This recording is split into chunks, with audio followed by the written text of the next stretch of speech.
वालिदैन की नाफरमानी करने वाला।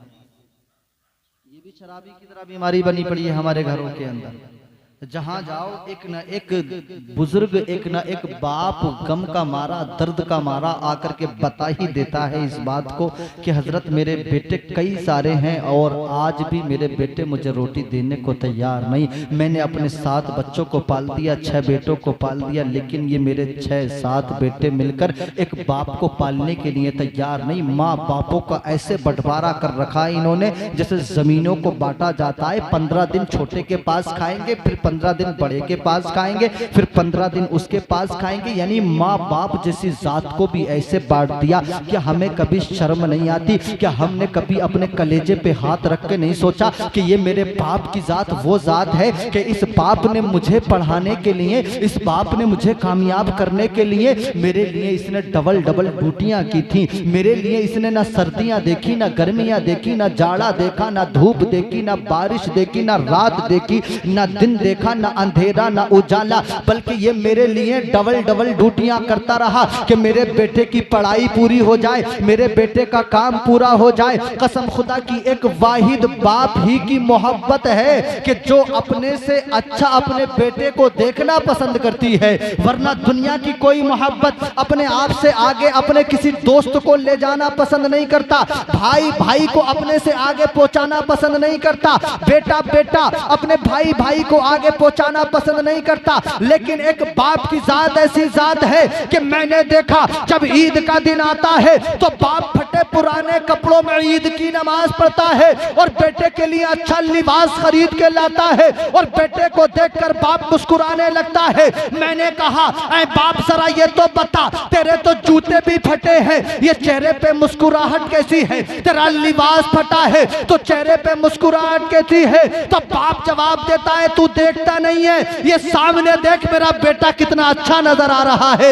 मेरे बेटे का लिबास कितना अच्छा नजर आ रहा है। मैं सोचने लगा ऐ बाप जरा ये तो बता, ये तो तेरा बेटा है, शादी करके अलग हो जाएगा, तुझे रोटी देने को तैयार नहीं होगा, तुझे खाट चारपाई देने को तैयार नहीं होगा। तो बाप जवाब देता है सुन सुन, वो उसका किरदार है, ये मेरा किरदार है। आज मेरा बेटा अच्छा है, आज मेरा बेटे ने नया लिबास पहना है तो आज मैं अपने फटे पुराने लिबास को भूल गया।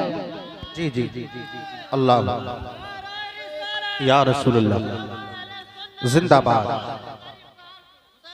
जिंदाबाद, अल्लाह या रसूल। बहुत खूब। आज की रात अभी वक्त है, तौबा कर लो।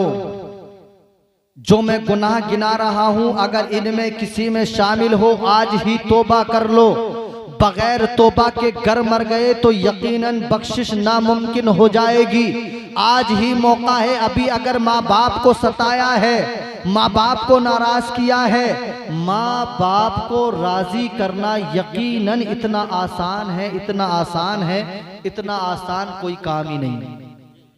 गारंटी के साथ कहता हूं, मैं लिख के देता हूं, अगर तुम अपनी माँ से अपने बाप से पिछले 6 महीने से नहीं बोले हो, पिछले 6 साल से नहीं बोले हो, अपनी माँ की चारपाई के करीब जाकर के बैठना, अपनी माँ के हाथ को लेना, अपनी माँ के हाथ को बोसा देकर अर्ज करना, अम्मी जान मैं आज तक गलती पर था, मैं आज तक ना समझ सका, ऐ माँ तेरा मकाम क्या होता है मैं आज तक ना जान सका। मैंने तुझसे बोलना बंद कर दिया, मैंने तुझे खाना देना बंद कर दिया, मैंने तुझसे बात करना बंद कर दिया।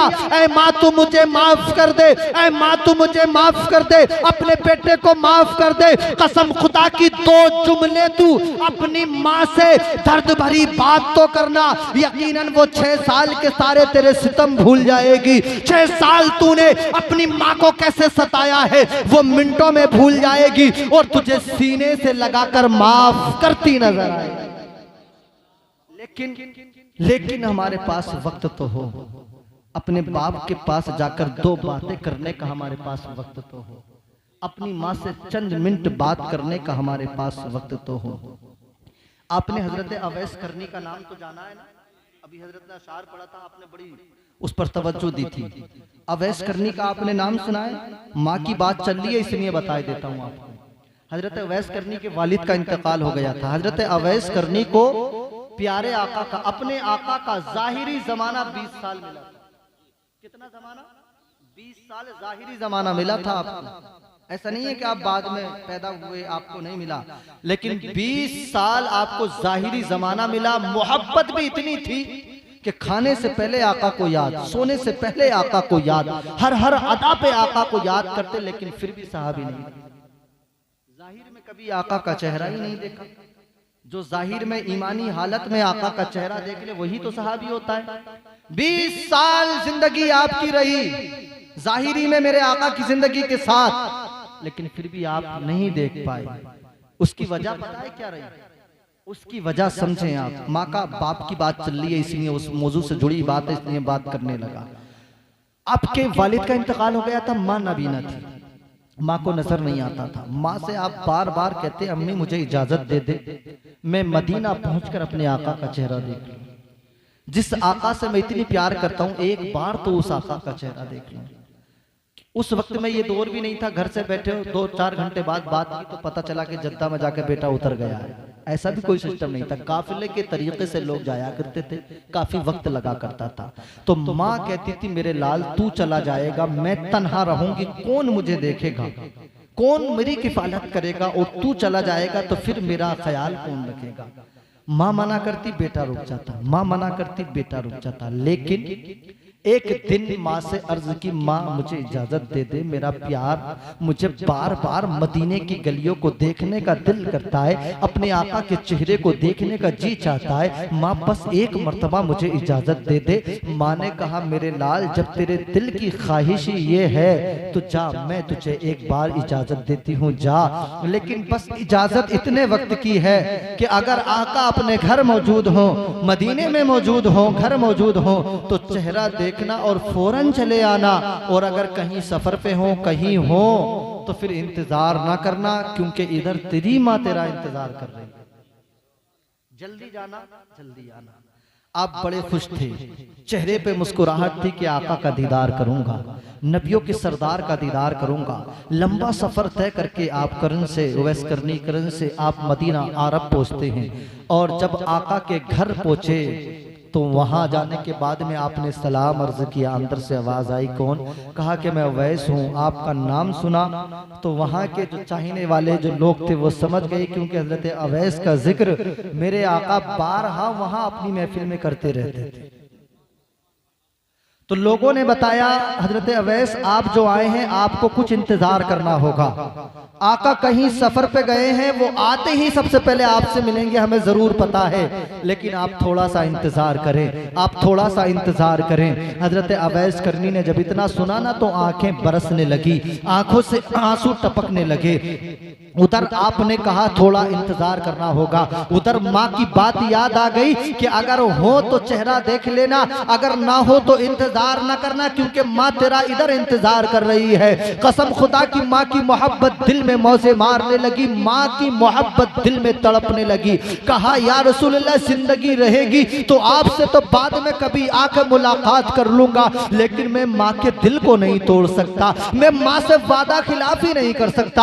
आप लौट करके आ गए, सारी जिंदगी गुजर गई, कभी आपने फिर अपने नबी का दीदार जाहिर में नहीं कर सके, लेकिन कसम खुदा की माँ की मोहब्बत में अल्लाह ताला ने आपको वो मकाम अता फरमा दिया था कि मेरे आका ने विसाल से पहले हजरत उमर फारूक आजम को बुलाया, मौलाए कायनात को बुलाया, अपना जुब्बा निकाल करके इन दोनों को दिया और कहा कि लो इस जुब्बे को लेकर जाना और मेरे उवैस को ये जुब्बा ले जाकर के दे देना, और मेरे उवैस से जाकर के कहना ऐ उवैस इस जुब्बे को पहनकर और मेरी इस उम्मत के लिए हाथ उठाकर दुआ,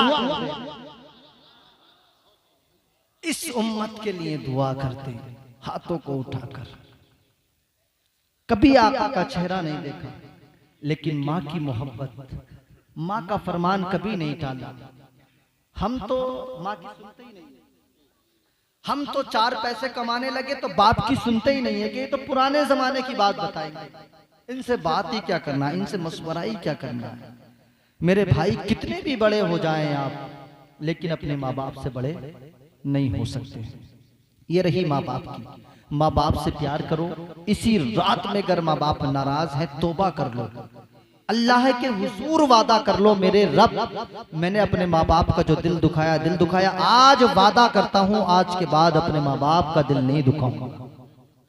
अगर आप आज ही तौबा कर ले, यकीन जाने कसम खुदा की मेरा आना भी कामयाब है, आपका यहाँ बैठना भी कामयाब है। क्योंकि बूढ़े माँ बाप की आंख से जो आंसू निकलता है ना, कसम खुदा की वो अर्श आजम को हिला देता है। इनकी बददुआ मत लो। जिसने माँ बाप की बददुआ ली है, तारीख गवाह है कि कभी वो कामयाब नहीं हुआ, कभी कामयाब नहीं हुआ। आप समझते हैं अच्छी गाड़ी लेना कामयाबी है? आप समझते हैं कोई अच्छा कारोबार हो गया तो ये कामयाबी है? आप समझते हैं कि ऊंची बिल्डिंग, ऊंचा मकानात बना लिए कामयाबी है? मैं लिख करके देता हूं आपको कि माँ से जो मोहब्बत नहीं करते, अरे उनके पास माल तो हो सकता है, उनके पास गाड़ियां तो हो सकती हैं, उनके पास दौलत बैंक बैलेंस तो हो सकता है, लेकिन जो माँ के नाफरमान है, कसम खुदा की वो मालदार तो होंगे, लेकिन तुम्हें जमाने में कहीं वो इज्जतदार नहीं मिल सकते। जी जी हज़रत। नारे तकबीर, नारे रिसालत, नारे हैदरी, उलमाए अहले सुन्नत, मौलाना इफ्तिखार रज़ा साहिब क़िबला। बहुत अगर मालदारी के साथ साथ इज्जतदार भी बनना चाहते हो तो माँ बाप से मोहब्बत करो, माँ बाप से मोहब्बत करो। चाय के साथ साथ भूल मत जाइयो। चाय को मैंने मना नहीं किया ना, मैं मना कर देता हूँ। मैंने मना इसलिए नहीं किया, सर्दी है, खुले में बैठे, थोड़ी गर्माहट आ जाएगी, लेकिन आप चाय पूरी पिए, लेकिन तवज्जो पूरी मेरी तरफ भी रखें, है ना? मोहब्बत से बोल दे सुभान अल्लाह। माँ बाप से प्यार करने वाला न कभी बेइज्जत हो सकता है, न कभी गुर्बत का शिकार हो सकता है। माँ बाप पर पैसा खर्च किया करो, माँ बाप पर पैसा खर्च किया करो, क्योंकि माँ बाप पर जो पैसा खर्च करता है अल्लाह उसकी कमाई में बरकतें पैदा करता है। मेरे आका की बारगाह में अर्ज किया गया था, ऐ मेरे या रसूल अल्लाह सल्लल्लाहु ताला अलैहि वसल्लम, कोई मालदार होने का अमल बता दें। हर आदमी मालदारी के चक्कर में पड़ा है, दौलत के पीछे पड़ा है कि बस कैसे हो जाए, इधर का हो या उधर का हो, अपना हो या झटके का हो, बस मालदार हो जाऊं। अब मैं भी एक अमल बताता हूं आपको। आप भी मालदार बनना चाह रहे हैं? सब चाहते हैं कि दौलत मिले हमें, सब चाहते हैं कि अल्लाह ताला इज्जत दे, दौलत दे, और वाकई में दौलत बुरी नहीं है। अगर मेहनत के साथ और हलाल रोजी कमाकर मालदार बनो तो मालदारी बुरी नहीं है। मालदार खूब बनो, अच्छे से अच्छा मकान बनाओ, अच्छे से अच्छी गाड़ियां खरीदो, अच्छे से अच्छा कपड़ा पहनो, ताकि कोई ये ना कह सके कि आका का कलमा पढ़ने वाले जिसे भी देखे गरीब ही देखे, कोई इसका भी शिकार ना हो सके। अच्छा कपड़ा पहनो, अच्छा मकान बनाओ। अगर अल्लाह ने हमको जायज कमाई के जरिए से अता फरमाया है तो खूब पैसा कमाओ और खूब गरीबों में भी बांटो उसे। और मालदार बनने के लिए मेरे आका की बारगाह में जब अर्ज किया गया तो मेरे आका ने एक अमल दिया। मेरे आका ने बताया कि हर फर्ज नमाज के बाद, समझ रहे हैं आप, हर फर्ज नमाज के बाद अपने माँ बाप के लिए दुआ किया करो, अल्लाह तुम्हें मालदार बना देगा। आदमी कहता है कि मैं अब्बू को 20 रुपए 50 रुपए दवाई के लिए कैसे दूं, मेरी तो अपनी बीवी भी है, बच्चे भी हैं, मैं अपने बाप पर पैसा खर्च करूं या अपने बच्चों का ख्याल? अरे नादान, बाप पर पैसा खर्च करने की फजीलत का तू अंदाजा भी नहीं लगा सकता। जब माँ बाप के लिए दुआ करने की फजीलत ये है तो माँ बाप पर पैसा खर्च करने का इनाम कितना बड़ा। दिया करो, जब जब भी घर से निकला करो अपनी माँ के पास आया करो।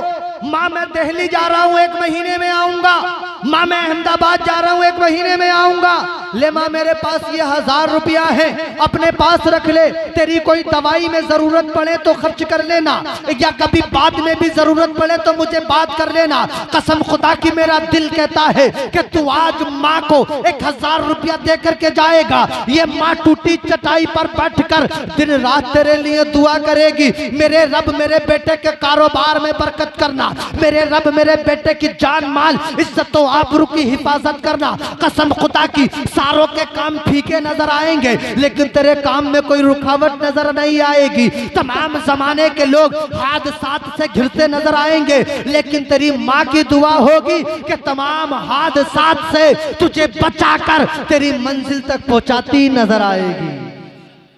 माँ बाप पर खर्च किया कर,